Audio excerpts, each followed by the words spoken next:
Welcome to the press briefing.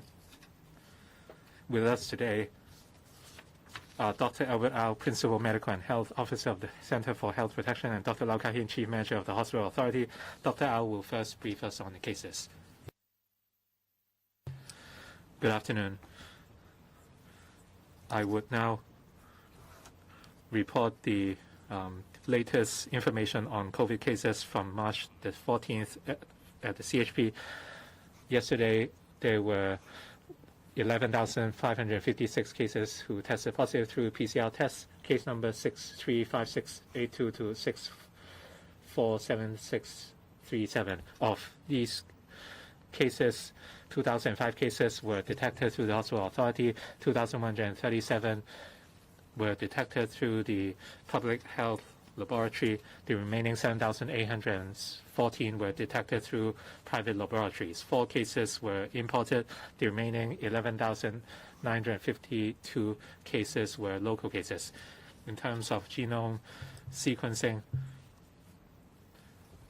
the Public Health Laboratory analyzed 2,137 cases. No L452R strain was found, and 418 samples tested negative to the strain, and these were Omicron cases. 1,719 cases were pending, or the viral load was too low. In terms of the rapid antigen tests, yesterday, 15,809 cases were verified as positive cases. On March the 14th, as of March the 14th, altogether there were 27,765 cases, including 11.556 thousand from PCR tests and 15.809 thousand from RATs. In the fifth wave of the epidemic, altogether there were 748,919 cases. In terms of the cases at care homes, yesterday, there were new cases or outbreaks at 6 new residential homes, including 5 RCHEs and 1 RCHD, including 43 cases involving 30 residents and 13 staff members. Altogether, in the fifth wave of the epidemic, 757 residential care homes were affected, of which 313 saw new cases or outbreaks in the recent 2 weeks, making up 39% of all residential care homes. In the fifth wave of the epidemic, altogether 29,176 residents were infected, making up 39% of all residents at care homes. Another 10,290 staff members were infected, or 24.5% of the total number of staff members. For RCHDs, altogether 271 RCHDs saw cases or outbreaks in the last 2 weeks. 133 cases arose from RCHDs, making up 40% of the total. And in this wave of the epidemic, 7,680 residents from RCHDs were infected, making up 42% of all residents. Another 2,725 staff members were infected, making up 26% of the total number of staff members. For death cases involving residents, the number rose to 2,526. In terms of the latest death figures, in the fifth wave of the epidemic, Hong Kong saw 4,355 deaths, of which 294 deaths arose from yesterday. The overall mortality rate rose by 0.58%, and of the deaths, there were 2,680 males and 1,675 females, aged 11 months to 112 years old. The median age was 85. 5 children were involved. For adults aged 18 to 59, there were 188, making up 4.3% of all deaths. For elderly people above the age of 60, there were 4,155 deaths, making up 95% of all deaths. For elderly people above the age of 80, there were 3,058 deaths, making up 70% of all deaths. For the new cases yesterday, 5 were reported by the Department of Health mortuaries, 5 were found dead at home. All of them were males aged 57 to 81 years old. Their dates of death were from February the 27th to March the 1st. 4 cases had chronic illnesses. In terms of the analysis of samples, the public health laboratories carried out genome sequencing on 198 samples. 21 samples tested positive towards the L452R. That is, they were Omicron cases. They made up 10.6% of the total. 167 samples tested negative to L452R, and they made up 84% of the total. For the remaining 10 samples, the viral load was too low. In terms of vaccination, among all deaths, 89% were unvaccinated or only received 1 dose. For those aged above 80, 91% of the deaths were unvaccinated or only received 1 dose. Among all cases of deaths, for those who were unvaccinated or only received 1 shot, the mortality rate was 1.86%. For those who received 2 doses, the death rate was 0.09%, and the difference was 20 times. For elderly people above the age of 80, for those who were unvaccinated or only received 1 dose, the mortality rate was 12.1%. For elderly people who received 2 doses, mortality was 3.2%. The difference was 4 times. Dr. Lau will now brief us on the situation at the hospital authority. Good afternoon. Currently, 10,228 confirmed patients are staying in public hospitals. The North Lantau Hospital Infection Control Center, the HA Infection Control Center, and the Asia World Expo Community Treatment Facility. Last night, 62 patients were in critical condition. 145 patients were in serious condition. 111 patients in critical condition were staying in ICUs as of midnight. Over the past 24 hours, 228 patients who tested positive to COVID-19 passed away, including 131 males and 97 females. They were aged 19 to 107. And I'd like to offer an analysis of the 228 deaths. Among the 228 patients, 123 resided in care homes, 53% of them. Among the 228 patients, 165 were unvaccinated.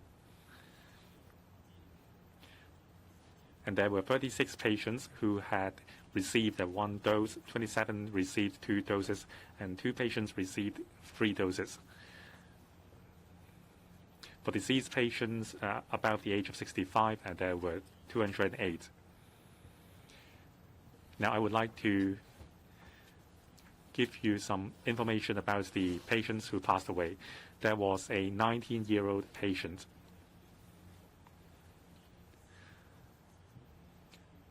The patient had chronic leukemia, and the medication was not effective.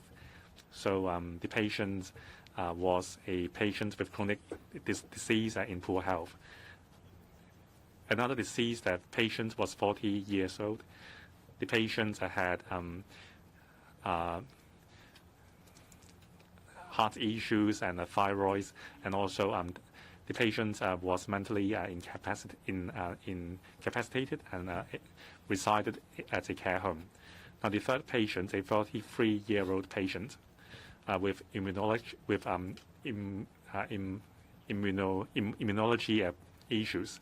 The patient had type C hepatitis,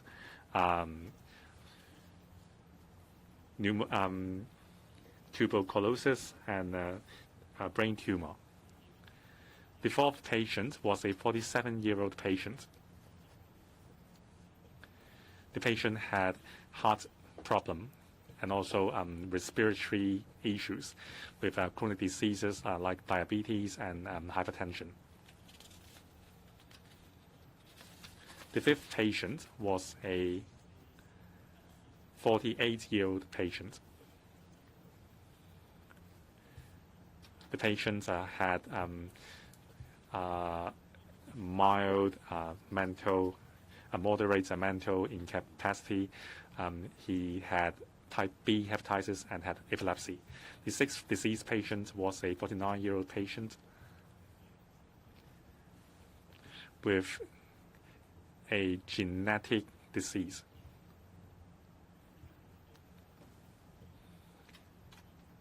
The patient had blood vessels issues in the brain and also epilepsy, also residing in a care home.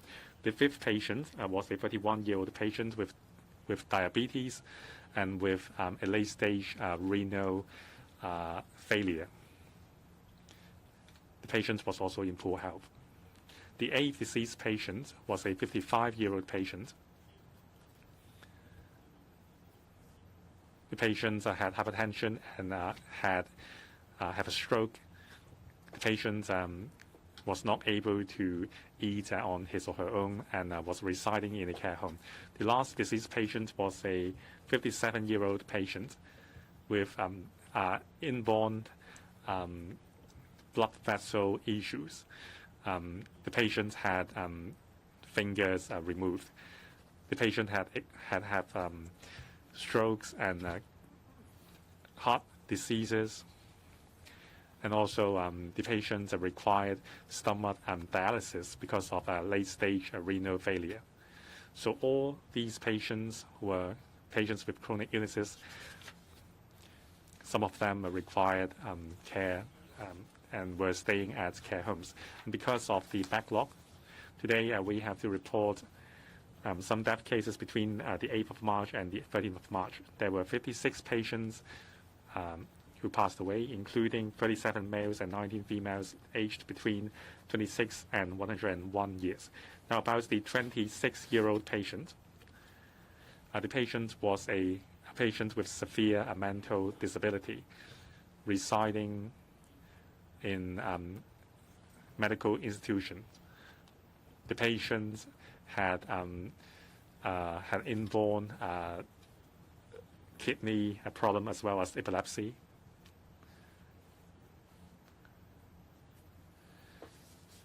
The patient required long-term care and was staying in hospitals on a regular basis.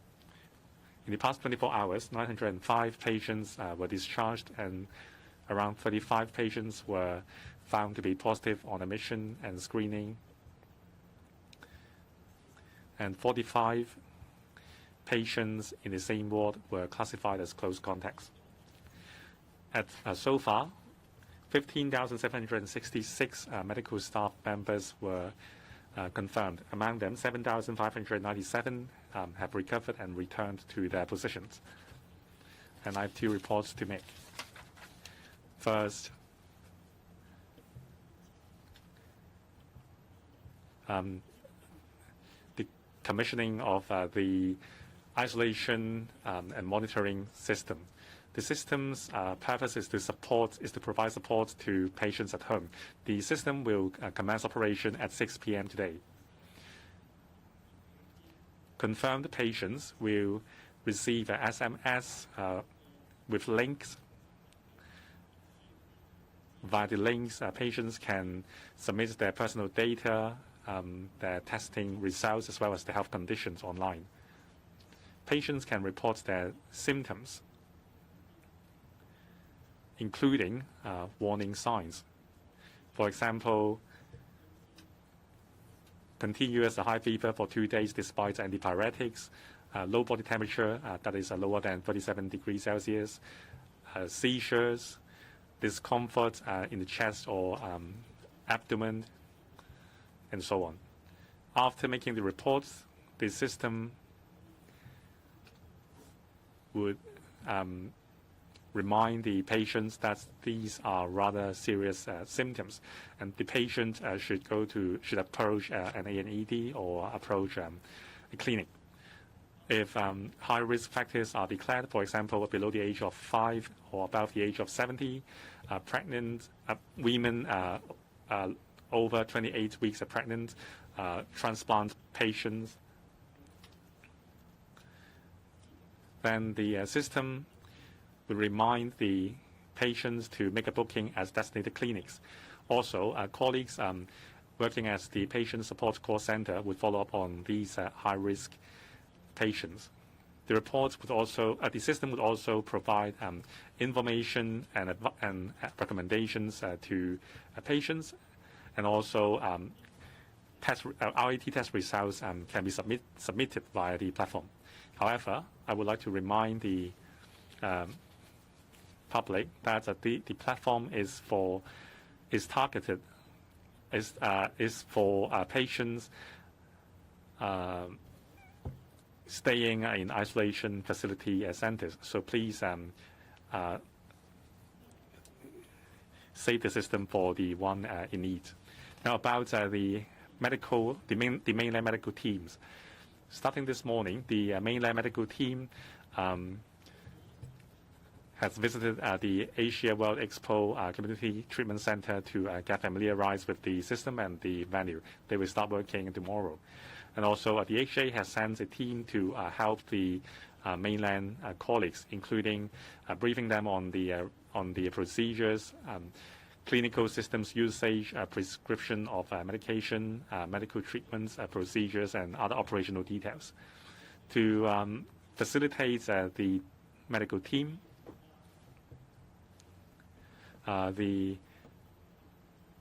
we have added Chinese interface into the clinical record system and other systems. The HA will deploy a team to offer support to the mainland colleagues, so that when they are providing treatment for patients, they can have access to clinical information via the systems. And also, when necessary, our team would help the mainland teams to communicate with patients. The mainland teams would be providing assistance at our facilities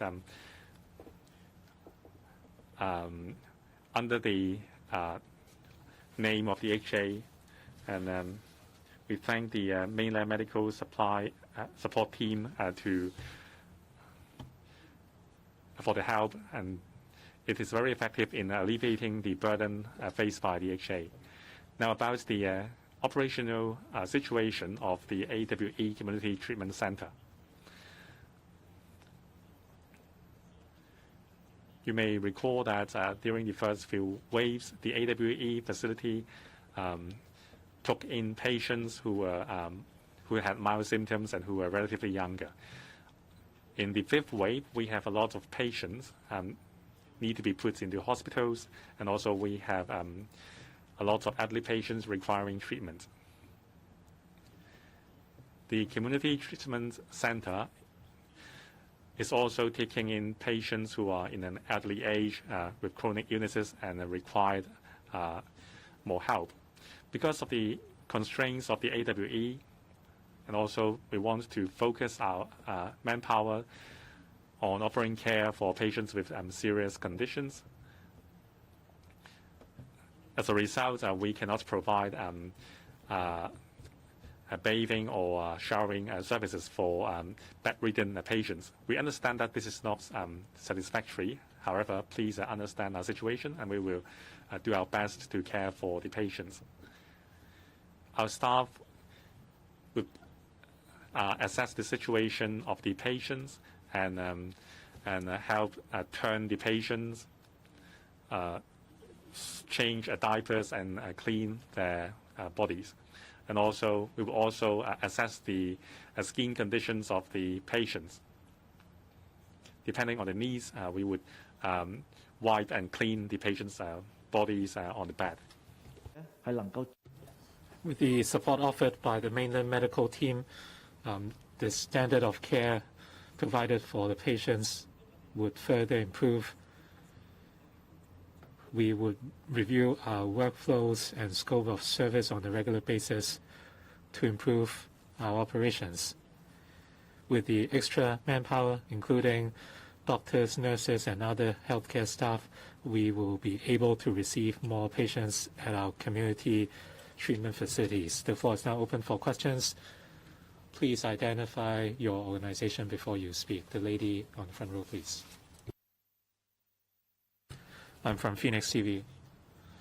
We realized that the SAR government requested support from the mainland team. The first team of about 70 has arrived in Hong Kong, and they have familiarized themselves with the surroundings at Asia World Expo. And there were calls that since there was a lack of registration among these medical staff from the mainland, if there are issues, how would they be dealt with? So in terms of the language for communication, etc., could the arrangements be clarified that way? We can know more about the professional background and capabilities of the mainland medical support team. Since the fifth wave started, we have received more and more patients, and this has far exceeded our capacity, and that is why we have received support in terms of hardware and software from the central government, and many new facilities were built. Yesterday, the mainland medical support team arrived in Hong Kong to render assistance. The first batch of staff came from Guangdong province, and many of them spoke Cantonese.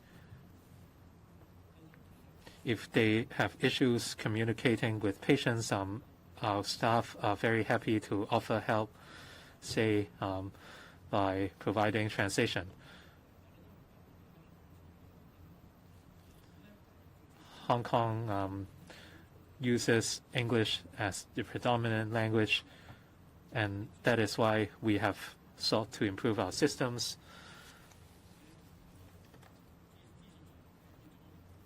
By introducing Chinese interfaces and information in Chinese, that way the support team could understand the operation at Asia World Expo. We understand that the support team members who arrived in Hong Kong were all elite professionals, and they had some important information and experience to share with us in terms of how we can treat and care for the patients, reduce mortality, and support their recovery.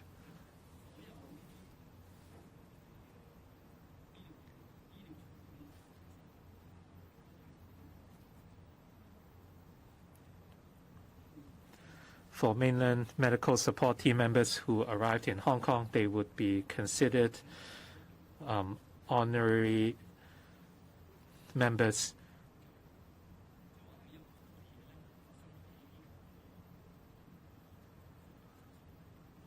So anything that happens at Asia World Expo and on the patients, the ultimate responsibility would lie with the hospital authority. Next question, please. Good afternoon. I'm from Now TV. I'd like to follow up on the mainland medical support team. They arrived at Asia World Expo today to understand the operation of the facility. So when would they actually begin work? So what is the division of work between them and the medical staff in Hong Kong? Can the mainland support team offer independent clinical treatment, or would they need approval from the Hong Kong staff members, despite the fact that the HA would assume final responsibility? But if in case of any healthcare or medical incidents, would there be any consequences for the remaining 300 members? When will they arrive in Hong Kong, and which community treatment facility would they be responsible for? Yesterday was the last day in which members of the public could report their positive results from the 26th of February to 7th of March. We saw about 10,000 new cases, the majority of which were tested positive through RATs. Were these numbers in line with your expectation? And could such reports help you have a better grasp of the situation? You said among the 5 males, 4 had chronic illnesses, 4 passed away at home, and the other did not have chronic illnesses. Can you offer more details for oral drugs for the HA's designated clinics and residential care homes? What is the current stock of oral drugs? Is there an ample supply, and how much would be lent to private hospitals? I'd like to first talk about the mainland medical support team.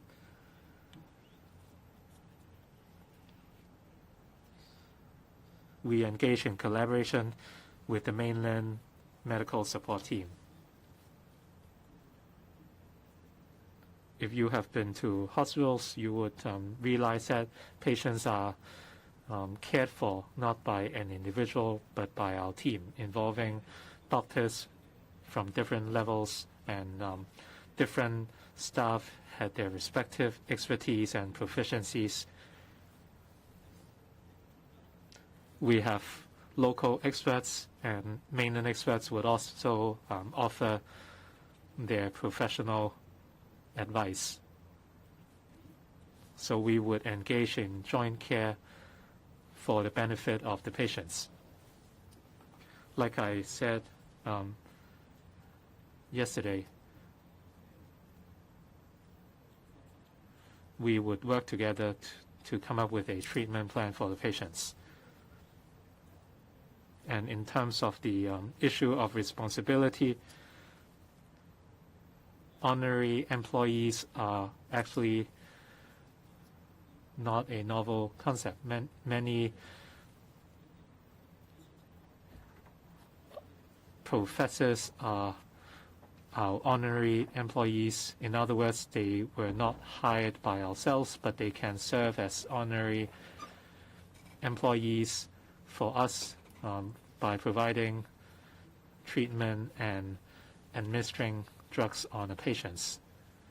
And we hope to make use of their expertise to help treat our patients.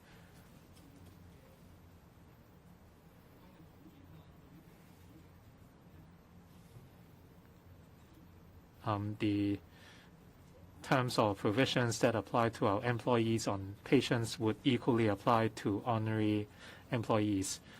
Despite the fact that they are honorary employees, they are considered the same as the HA's employees, and they would assume ultimate responsibility on the treatment offered to patients. Today, the support team familiarized themselves with the operation of the facilities, and within days, they would start attending to patients. And later this week, another 300 members from the mainland medical support team will arrive in Hong Kong to help take care of our patients. On oral medication, previously we received the MSD's delivery. Yesterday we received delivery from Pfizer. In the near future, we will prescribe the medication to patients which fits the indication and conditions. Some patients are not fully vaccinated. Some patients are of an advanced age with weakened immunology. These are the patients who will require these medication. And also there are some contraindications as well. Now we will prescribe the medication in hospitals, designated clinics, and the RCHEs. And also we have shared the guidelines about the suitable clinical conditions for prescription with our experts. Your second question was about the RAT online platform. We previously announced that for patients tested positive through RAT between the 26th of February and the 5th of March, they could register the test results online before the 14th of March. The period has expired yesterday. Those who have made an registration would receive a SMS. Many patients have submitted their personal details via the SMS links. Some are yet to do so. We believe that later today, the patients will submit their personal information for us to confirm. So after midnight tonight, we will be able to get an actual picture concerning the daily number of RAT positive patients between the 26th of February and the 5th of March. We will announce the figure tomorrow. And about the RAT online registration platform, it's really facilitated our analysis and tracing efforts. In the past few days, the daily number of RAT positive cases hovered around 10,000 each day. So every day, we would combine the positive number between the numbers of RAT and PCR tests. We are seeing an increasing ratio from the RAT tests. Today, the proportion of RAT positive tests exceeded PCR tests. So it would help us gauge the actual scenario in Hong Kong. If we just look at the PCR positive numbers, it would give us the false perception that the number has been dropping in the past week. But if you also look at the RAT test, in fact, every day our numbers still hover at 30,000 cases per day. So the platform is really a great help. Now, when patients are tested positive, it takes shorter for us to be informed. Previously, we need to confirm the test, and there would be delays.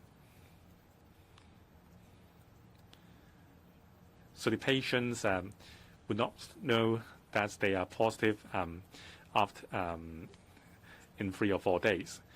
Now, with the RAT system, we can quickly be informed about the patient's conditions and provide help.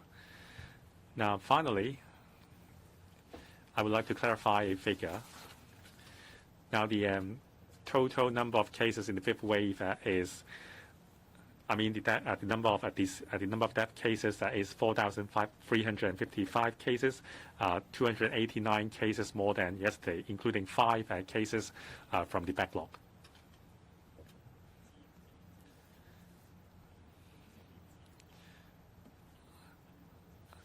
Now, there was a 57-year-old male disease patient living in Kwai Chung.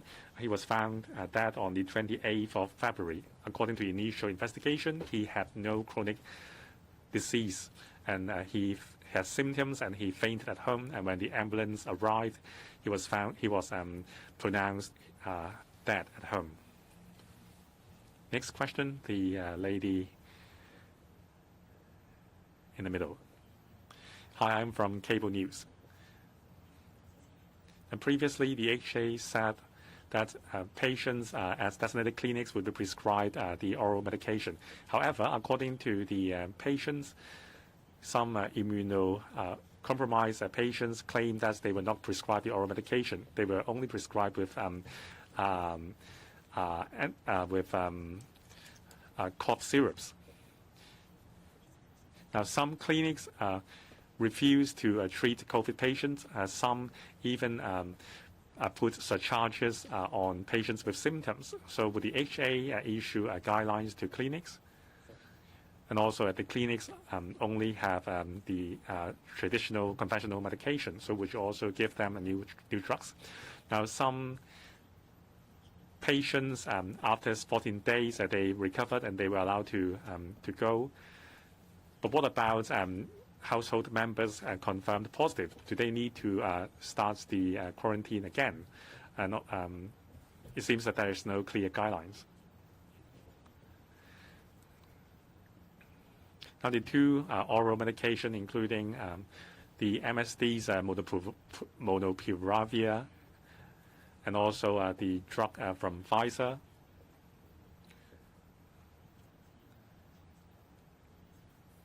we have clinical guidelines for our staff to prescribe the medications, including the vaccination record, the age, for example, whether they are above the age of 70 or below 5, whether the patient is pregnant or whether the patient is immunocompromised.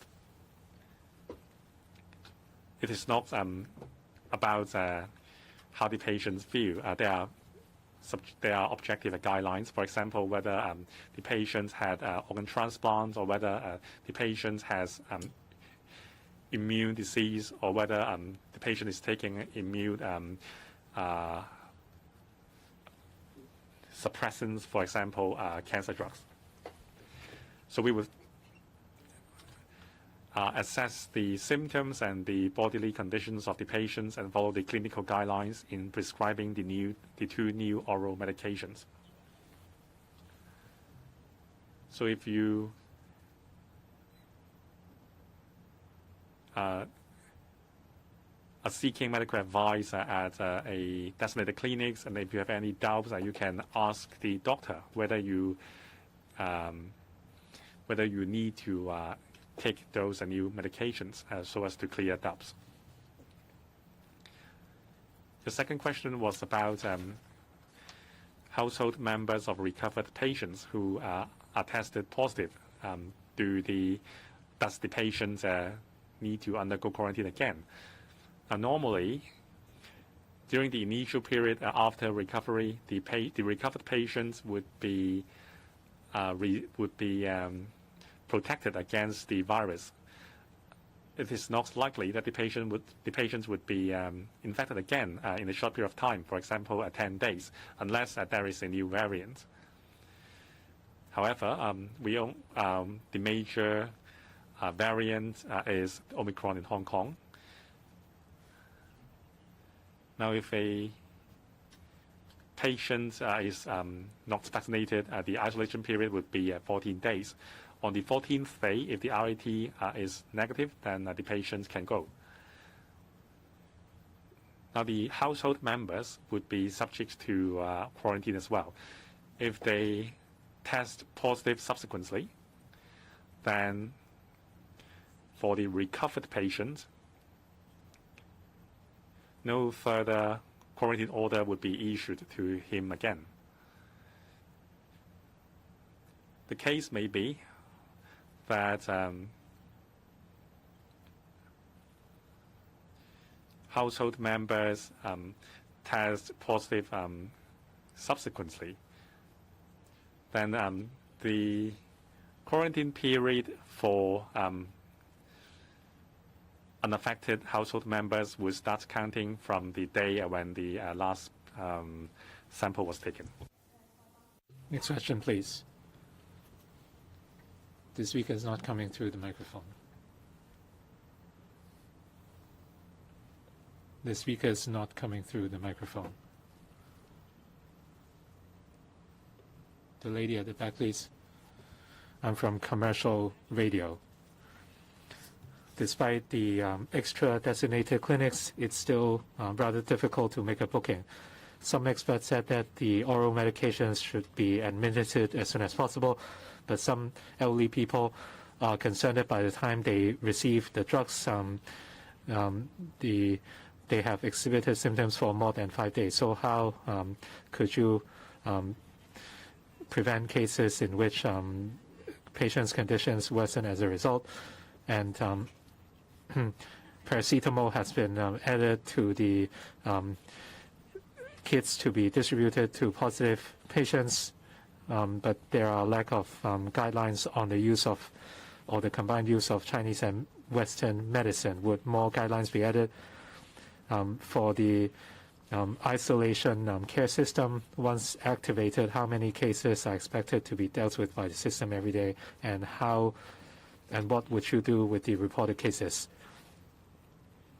When a patient, if a patient is to visit a designated clinic, they must first make a telephone booking. And with the care hotline we introduced recently, it's now easier to make a booking.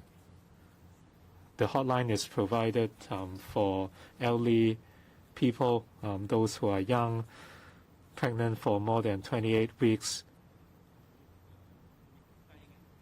or immunocompromised patients. So we are currently providing priority to these patients so that they can seek medical attention earlier, and if needed, we would prescribe medicine. For the two oral medications, like you said, they should be administered early on, that is 5 days within the onset of symptoms. And these are suitable for people who are not fully vaccinated. They must be at least 70 years old, or individuals who have high-risk factors, such as immunocompromised individuals, those who are on cancer drugs, those who had received organ transplants, etc. But of course, it would depend on their symptoms. If they do not experience any discomfort, the drugs would not be needed. We will look at the blood oxygen levels, etc., and we would assess whether they have developed pneumonia already. So all these require clinical assessment by doctors before a decision is made.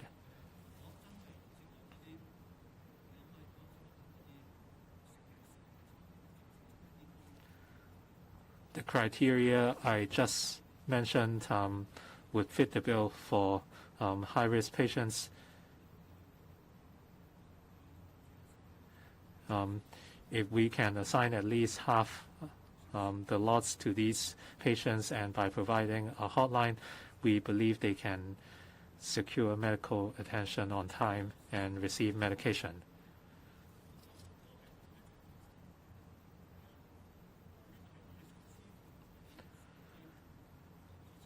The new system seeks to support confirmed patients in the community, or patients who were arranged into community isolation facilities. After receiving an SMS, they can log in online and fill in their personal particulars.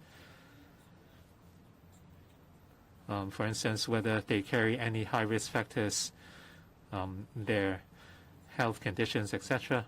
That way, we can provide more information for them. But in any case, we would provide basic information on maintaining hygiene, how they could isolate, and they would have to produce RET results on days 6 and 7, and they can report whether their results are positive or negative. For patients that exhibit warning signs, for instance, those who develop high fever for 2 straight days, those who have chest pain, etc., we would remind them to pay attention to such symptoms, and they are reminded to seek medical attention. They can go to an A&E ward or inform staff members at the community isolation facilities. For those who carry high-risk factors, such as those above the age of 70, under 5, or pregnant for more than 28 weeks, they would receive calls from our patient support call center staff. For those who show mild symptoms, they would be reminded to seek medical attention, and they can make a booking at a designated clinic. And if they carry any high-risk factors, they can call the care booking line. I don't have the numbers on hand since the system only started operation at 6 p.m. Well, it will start operation at 6 p.m.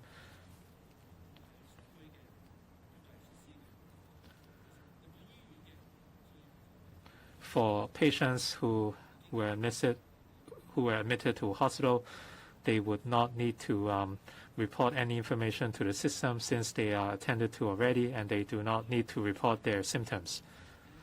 For those who are staying in residential care homes, we have outreach doctors who would attend to the patients already.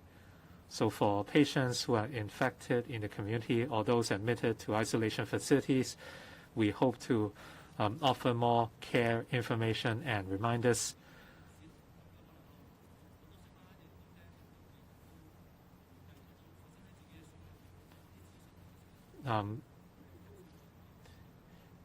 If you are infected, then it's always better to receive more information. That is why we introduce a hotline.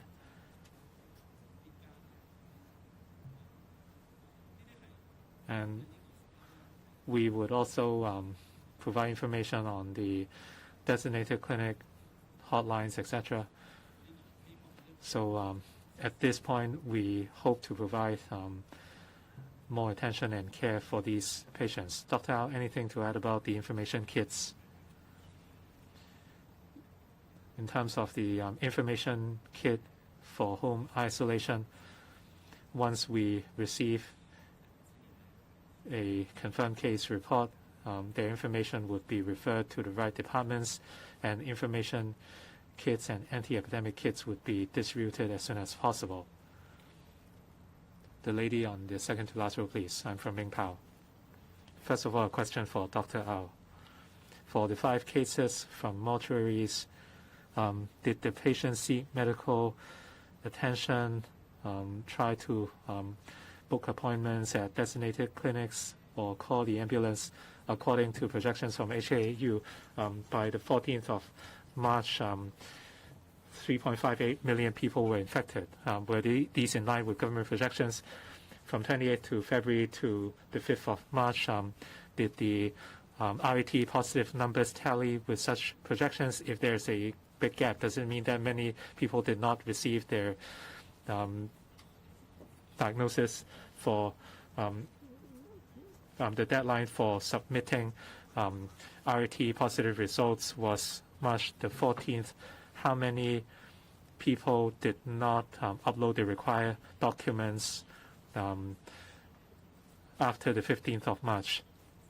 The CHP told residential care homes earlier that the number of staff members who tested positive did not need to be reported to the CHP anymore. What was the reason for that? And if that's the case, where did you obtain your figures on the number of confirmed cases among staff? You said 62 patients were in critical condition and 111 were in serious condition. Can you clarify these numbers? There were more patients in ICUs than the number of patients in critical condition. Can you explain that? For the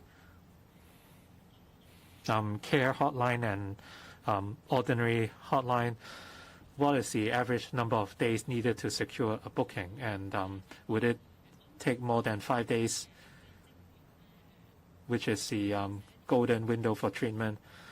How do residential care homes ensure that the patients who test positive could receive drugs within 3 days?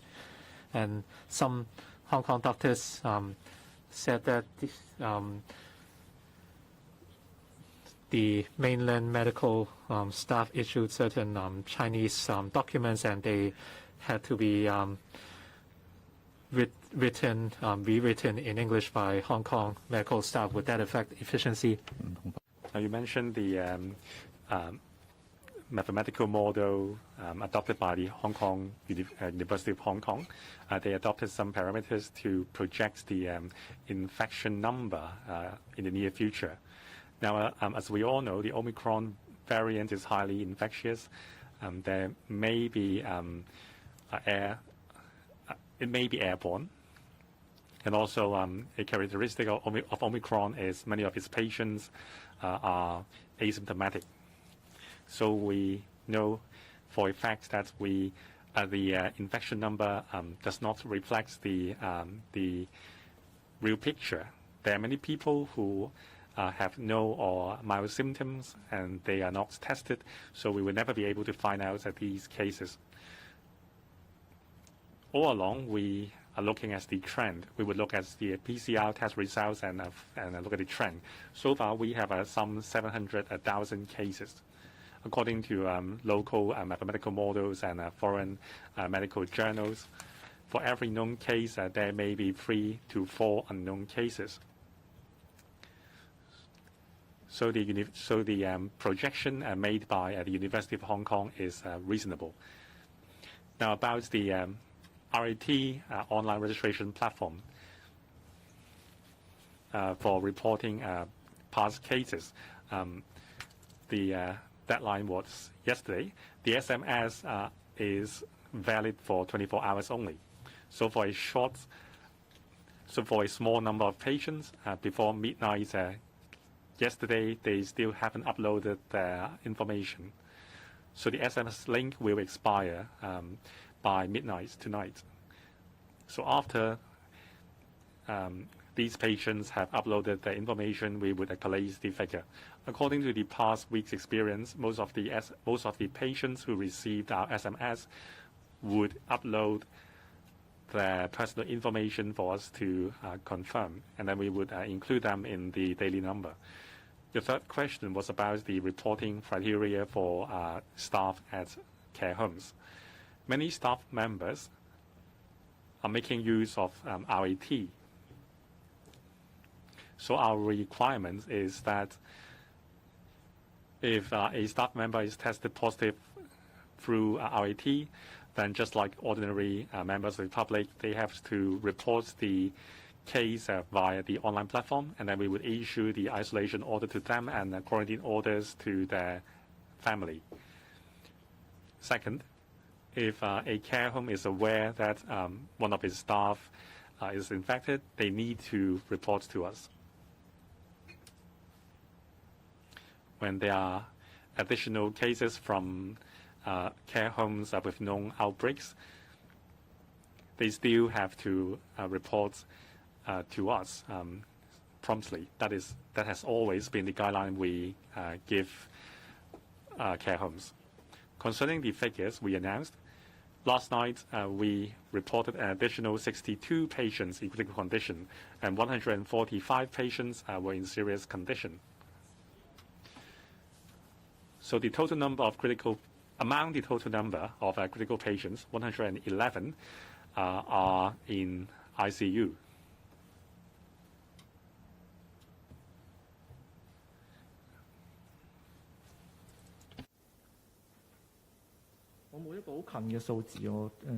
I don't have the figure.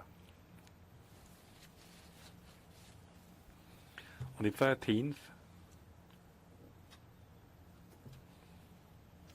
I need to check before I give you an answer. Now the announcement is on the additional number. That is, we had 62 additional patients in critical condition and 145 additional patients in serious condition. So the latest figure is only until the 13th. At the time, there were some 600 critical patients. I'm not sure yet because it is not very, the figure is not very tidy. I need to check before I answer you. And then about the care hotline.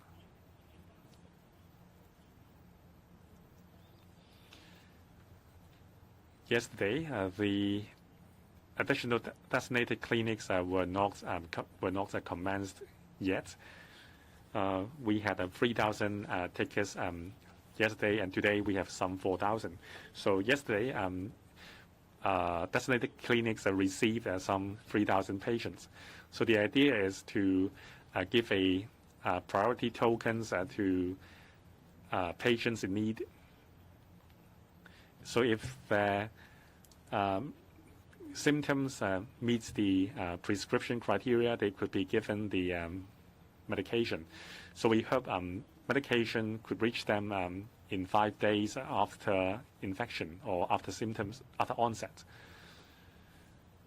So the criteria is old age or immunocompromised people at a younger age.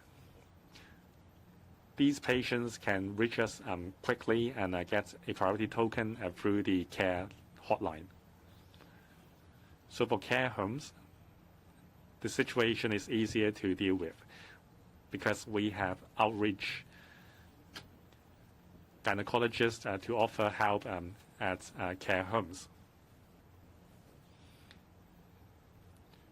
For patients in care homes, they are not very mobile. It is not convenient to take them to see a doctor. So we have this service for quite some time already. Doctors are working in outreach teams, are working very hard to care for patients in care homes. If they are unvaccinated, if they are of an advanced age, or if their blood oxygen level is low, then they would be prescribed with medication to prevent serious symptoms. Now about the mainland medical support team. We have our own clinical system. The mainland experts would be given access to the system. As far as I know, many members of the medical support team from the mainland can read English. A big for operational efficiency, we have also added a Chinese interface for them to use. And also we would provide a translation and other support to them. For example, there are some terminologies specific in the Hong Kong context. We will make sure that they can understand them. The idea is to work together in a united manner to offer the best care. Next question. Hi, I'm from Ta Kung Bao. Concerning the high number of infections in the community, the government is still adopting RTD and implement small district restriction and lockdown in a short period of time. So is that still effective? For every restriction and testing declaration, you would have to deploy 140 to 150 people. So do you think it is a reasonable use of your manpower resources? Now about the RTD operations.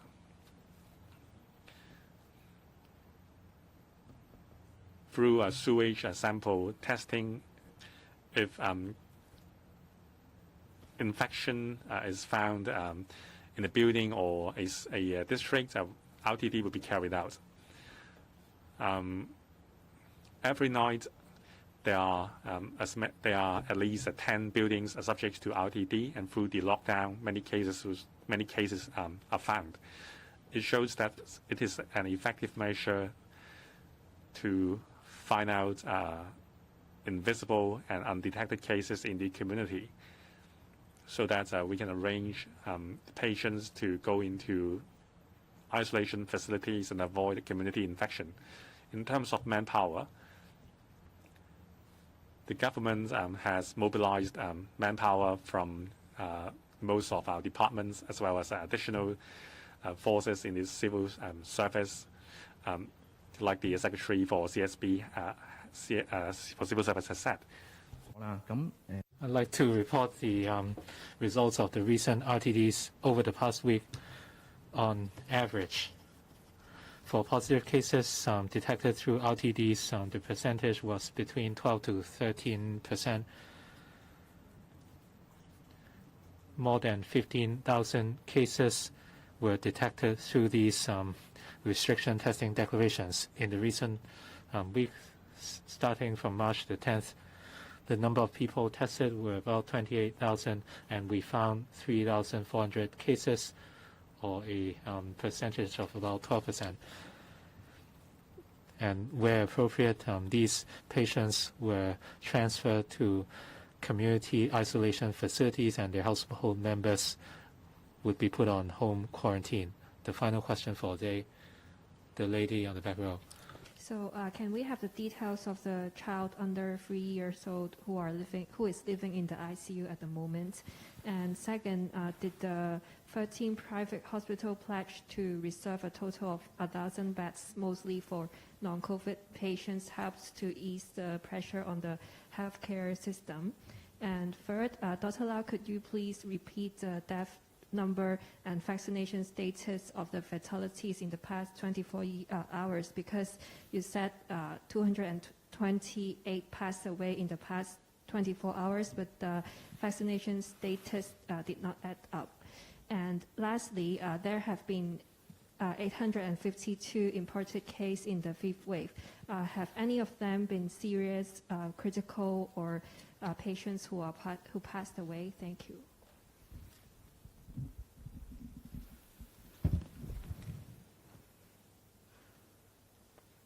Okay.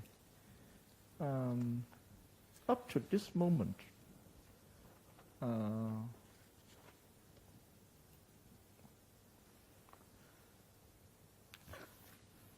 I don't have the information of the child who are 3 years old who are in the ICU, because there's no.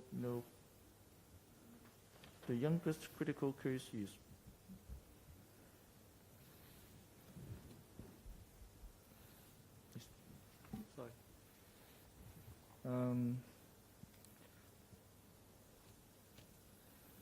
sorry, I don't have this information. Sorry. For the last question on the imported cases, among those recorded in the fifth wave, we do not record any death among the imported cases.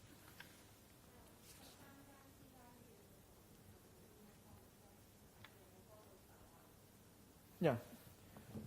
Yes, because of the shortage of the manpower in the hospital authority, we are happy that the private hospitals has provided many beds for our patients, including the patients after the operation, for the patient for the rehabilitation or for the convalescence.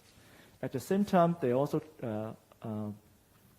agree to take up the patients for the surgery, as well as those patients for the heart disease. Besides the non-COVID patient, there are some hospitals, including the, for example, the Chinese University Medical Center. The center has agreed to take up some relatively stable COVID patient. So this is a very good news to hospital authority, as well as to the Hong Kong, because after the stable patients or after the non-COVID patients are transferred to the private hospital for treatment, we have more beds and more capacity to treat our COVID patient. At the same time, besides COVID patient, we still have some non-COVID patient in our hospital. And they may not be able to be transferred to the private hospital, or they may not be able to be cared in the private hospital. So in the hospital authority, our doctors are treating the COVID patient as well as the non-COVID patient, especially those in the critical stage. We need some emergency treatment in our hospital authority. 今日記者會完結，多謝大家。This is the end of the press briefing. Thank you.